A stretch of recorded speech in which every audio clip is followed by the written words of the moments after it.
My name is Emily, and at 29 years old, it wasn't supposed to be 3 years at first.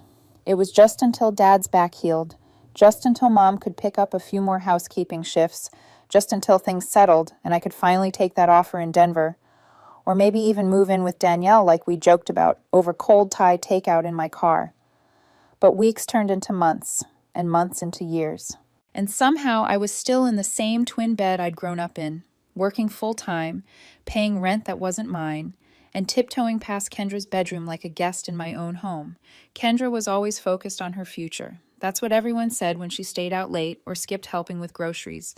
She has potential, and I guess I didn't.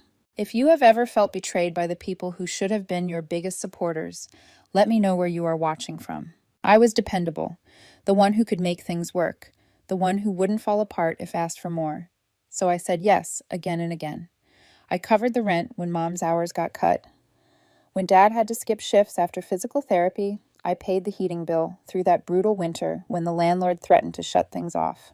I canceled a job interview to stay home with Dad after his second fall. I took on a second project at the firm just to keep up with credit card payments. I said no to vacations, skipped birthdays, and stopped looking at studio listings entirely. But lately, the silence in the house felt heavier. Not angry, just resigned, like everyone had accepted that this was my role, that I was meant to support, and the part of me that used to dream about a home of my own had started whispering again. The day the landlord announced he'd be selling the duplex, I didn't panic like Mom did. I didn't flinch like Dad or cry like Kendra. I just stood in the kitchen and said, "Maybe it's time we bought something." They blinked at me, stunned. "I can figure it out," I added. "It's time." Kendra actually hugged me. Mom clapped her hands. Dad looked like he might cry. And for the first time in a long while, I let myself believe I was doing something that might finally feel like mine. A week later, I found the listing. 3 bedrooms, quiet neighborhood, a porch swing already installed. The paperwork took weeks. Endless signatures, documents, inspections, and calls during my lunch breaks. I drained nearly everything I'd saved. $20,000 gone in a single wire transfer for the down payment. I took on a fixed mortgage tied to my name, my income, my risk. But when the realtor handed me the keys and said, "Congratulations, it's yours," I felt a quiet kind of pride I hadn't felt in years. Moving day was chaotic in the way that feels like something good is happening. Dad borrowed a friend's pickup. Mom carried boxes of kitchenware like she was 20 years younger. Even Kendra chipped in, unpacking her posters and curling iron like she was moving into a dorm. I didn't say anything. I just watched them fill the rooms, watched light pour into spaces we didn't have before. I took the smallest bedroom, no closet, barely fit a full bed, but it overlooked the backyard. And for once I thought, this is enough. A week later, during a break at work, I opened Facebook. There it was, a photo of Kendra standing in front of the house, grinning with her hand on the railing. The caption read, "Thank you, Mom and Dad, for giving me my first house." I stared. Reread. My coffee went cold in my hand. I called her. She answered on the third ring, cheerful. "Hey, what's up?" "That post," I said, trying to steady my voice. "The house?" "Oh yeah," she laughed lightly. "Cute, right?" "Kendra, what do you mean your first house?" There was a pause. Then, "Well, Mom and Dad put the deed in my name. It just made more sense legally." I sat down hard on the bench outside the office. My ears buzzed. I swallowed. "Why?" "I don't know. Taxes or something. They said it was better this way. Don't be weird about it." My name was on the loan. My name was on every payment stub. But suddenly, I didn't even own what I had bled myself dry to give. I ended the call and stared at the house photo again, her smile stretching wide under the caption that erased me completely. That night, I pulled out the manila folder of closing documents and turned to the last page, searching for the name that should have been mine. I walked through the front door that evening and didn't bother setting my bag down. Dad was watching TV. Mom was folding laundry. Kendra was nowhere in sight. "We need to talk," I said, standing in the living room. They looked up, confused, like I'd interrupted something trivial. I held the phone out toward them, the Facebook post still open. "Why is the house in Kendra's name?" Mom blinked. Dad rubbed his forehead. Neither answered right away. "It's not what you think," Mom said finally. "Then explain it." "We talked about it," Dad added. "She's younger. It's about security, her future. You're already on your feet." I laughed just once, sharp. My feet. I've been paying your rent for 3 years. That's why, Mom said softly. You've always stepped up. You're stable. Kendra, she needs help. She's still finding her way. And I'm what? The scaffolding? Marin, Dad warned, voice low. Don't make this a fight. You bought this house for the family. No, I said. I bought it. I signed. I paid. And you handed it to her. They didn't deny it. That hurt more than any excuse they could have given. I walked out of the room before they could say anything else, heart pounding. I didn't cry. I didn't scream. I went to the filing cabinet where we kept all the house paperwork, insurance documents, closing disclosures, tax records. The drawer stuck for a second, then gave way. I thumbed through the folders until I saw one labeled Legal Deed. Inside, I found copies. Not mine, not originals, not the set I'd kept. These were notarized forms signed 3 weeks before our closing date, transferring future ownership to Kendra, marked as a family gift. And there at the bottom, the signature of my own lawyer, initials I had trusted, letters I'd paid for. I sat back against the wall, documents in my lap, pulse in my throat. They didn't just erase me, they planned it, smiled through dinners, helped unpack my boxes, thanked me, all while signing me away. The next morning, I called a different attorney and scheduled a meeting. I didn't sleep that night. I just lay still, staring at the ceiling in the too small bedroom of the house I apparently didn't own. Every word from the conversation echoed louder in the silence. Her future. You're stable. It's not what you think. It was exactly what I thought. By morning, 100 tiny memories had unraveled in my mind, stitching together a picture I had never wanted to look at. I remembered Aunt Jess's toast at Kendra's graduation. Some girls are just born to shine. I remembered Uncle Lou pulling me aside when I got my first job and saying, "It's good you're practical. You'll always land on your feet." And I remembered that Thanksgiving when I paid for the groceries and heard Grandma whisper, "Of course she did. That's what Marin does." They had all seen me as support. Not someone to be celebrated, but someone to depend on.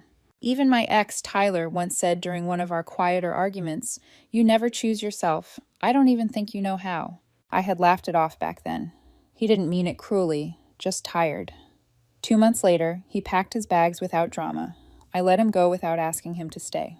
I used to think being selfless was noble, that if I kept giving, eventually someone would give back. But all it had done was teach everyone that I could be leaned on without limit. Kendra got special treatment because she was seen as delicate. I got burden after burden because they believed I could handle it when Dad was out of work. No one asked Kendra to pick up an extra shift at the bookstore when Mom had her surgery. I was the one who rearranged my work schedule, not Kendra. And now, when the most permanent thing I'd ever done for them was complete, they didn't even hesitate to pass it on to her. I thought about the documents again, about my lawyer's signature. Had he known? Had he been told some half-truth about a family agreement and signed off without realizing what it cost me? Or had they all decided I'd be too polite, too obedient to ever fight it? I looked at the clock. My meeting with the new attorney was in 2 hours. I grabbed the folder of documents and stood up. It was time to stop holding what was never meant to be mine. The attorney's office was quiet, almost too warm. I sat across from a woman named Elise. Unsharp suit, sharper eyes. She took her time reading the documents I laid out between us, flipping pages with calm, methodical fingers. When she finally looked up, I already knew what she was going to say. "You signed the mortgage," she said. "You're financially responsible, but the deed, that's in your sister's name." I nodded once. Unless you can prove fraud or coercion, there's little legal ground to reclaim the house. I bit the inside of my cheek. Even if I paid for everything? She can argue it was a gift. And if your parents helped orchestrate the title transfer and they're not contesting it— "I know," I whispered. She leaned back, thoughtful. "But if it was a gift, Kendra may have a tax obligation, especially if the value exceeds federal thresholds." That caught my attention. How would I check? She'd be required to file a gift tax return within the year. If she didn't, there could be penalties. And if she received other financial benefits, student loan deferrals, government aid, those might be affected too. Technically, she owns property now. I left her office with a tight knot in my stomach and something else humming underneath it. Not hope, not yet, but something close to focus. Back home, I opened my laptop and started digging. I pulled up Kendra's school records. I remembered the student loan paperwork Mom once asked me to help fill out, the FAFSA. Kendra had used our parents as co-signers. She had over $20,000 in federal loans, currently in deferment for economic hardship. I checked her work history next. That took longer. Her resume had been in the family computer. According to it, she worked part-time for a design agency, but a few quick searches revealed the agencies didn't list her as staff. No LinkedIn post, no formal bio. I called a contact I knew who worked in the same building. "She's freelance," he said. "Off the books. Company avoids paperwork that way." Perfect. Next, I checked property tax records. The county hadn't received a gifted declaration. No filings under her name for the current year. They'd forgotten the system they were trying to manipulate. Forgot that the same rules they bent could bend them back. I made a list. IRS tip line, Department of Education, State Tax Board, and an anonymous submission portal for underreported income. I wasn't burning their house down. I was letting the system walk through the door they left open, and I hadn't even knocked yet. It started with a voicemail. Kendra's voice, tight with panic, echoed through my phone. "Hey, can you call me back? I got something from the IRS. I don't understand it. Something about a gift tax. Just call me, okay?" I didn't. A few days later, Mom called. Then Dad. Then both. Together. They left message after message, some pleading, some frustrated, all circling the same request. Help your sister. Be the bigger person. This wasn't supposed to happen. They never said, "We're sorry." They never said, "We were wrong." I sat at my desk, letting each call roll to voicemail, sipping tea and watching the light stretch across my living room wall. My living room, my name on the lease, my keys on the counter, my peace, unbothered. I didn't owe them anything anymore, not even a response. 2 weeks later, Kendra showed up in person. I heard the knock before I saw her through the peephole. Mascara smudged, hair pulled into a tight bun, clutching a manila envelope like it might save her. I opened the door halfway. "I didn't know," she blurted, "about the taxes. They say I owe over $8,000. I don't have it." I didn't speak. She looked down, swallowing. "And the loans. They pulled my deferment, said I'm no longer eligible, and then the agency let me go. They're being audited." Still, I didn't speak. "Please, I know you're mad, but I didn't mean for this. I thought the house was for all of us. Mom and Dad said it made sense this way. I didn't know it would turn into this." I met her eyes. "But you posted it. You claimed it. You made it yours in front of everyone." "I didn't think," she whispered. "That's the problem," I said, and shut the door. It was 3 more days before Mom called again. "She's your sister," she said. "She's in over her head." "She always is," I replied, "and I always pulled her out. And now—" I paused. "Now she's old enough to swim." I hung up before she could answer. The next morning, a new letter arrived. This one addressed to Kendra, but delivered to my mailbox. Another agency, another fine. I slipped it into a manila envelope, sealed it, and left it on the front porch. That night, I slept without grinding my teeth, for the first time in years. The house was gone by early spring. Bank repossession, unpaid taxes, loan defaults. The official notice went up on the door in late March. I never drove by. I didn't need to. I'd already stopped seeing it as mine long before the government did. Kendra moved into a shared apartment near the city. 1 bedroom, split between 2 roommates, and a part-time retail job she didn't talk about. She stopped calling after that. I think some part of her still believed I'd step in. I never did. My parents went back to renting a small duplex farther from the center, the kind with yellowed blinds and baseboard heaters that click in the winter. They didn't tell me they moved. I found out through a change of address notification forwarded by the bank by May. I put an offer on a 1-bedroom condo. It was small, 2nd floor with a creaky balcony and outdated tile, but it had sunlight in the morning and quiet in the evening. It was enough. I paid for it myself, every cent. No one cried at closing. No one posed on the porch for Facebook. Just me, the agent, and the notary, signing what I had earned with nobody's permission. A week after I moved in, I found a letter in my mailbox. No return address, but the handwriting was familiar. Kendra. 5 pages. Apologies, explanations, maybe regrets. She said she didn't understand what it had meant to me, that she never meant to take anything away, that she wished she could undo it. I read it once, then folded it neatly and placed it in a drawer I rarely opened. There are some things you don't reply to, not because you hate the person who sent them, but because you finally stopped needing them to see you clearly. I met someone last fall. His name is Mateo. He's kind, calm. When I told him what happened with my family, he didn't offer advice. He just listened and said, "That must have hurt." He knows how to ask before assuming. He knows how to stay quiet when silence is the answer. I make enough now, more than enough, and for the first time in years, every dollar I earn is mine. Every room I walk into is mine. Every breath I take in the morning isn't a borrowed one. And when I unlock my front door each night, I walk into something I built not for anyone else, not as a gift, but as proof that I was never asking too much. 6 months have passed. The condo still smells faintly like cedar from the shelf I stained myself. I keep fresh flowers on the kitchen table, even when no one's coming over. On Saturdays, I bake muffins I don't always eat. On Sundays, I sleep in without guilt. Mateo comes by often.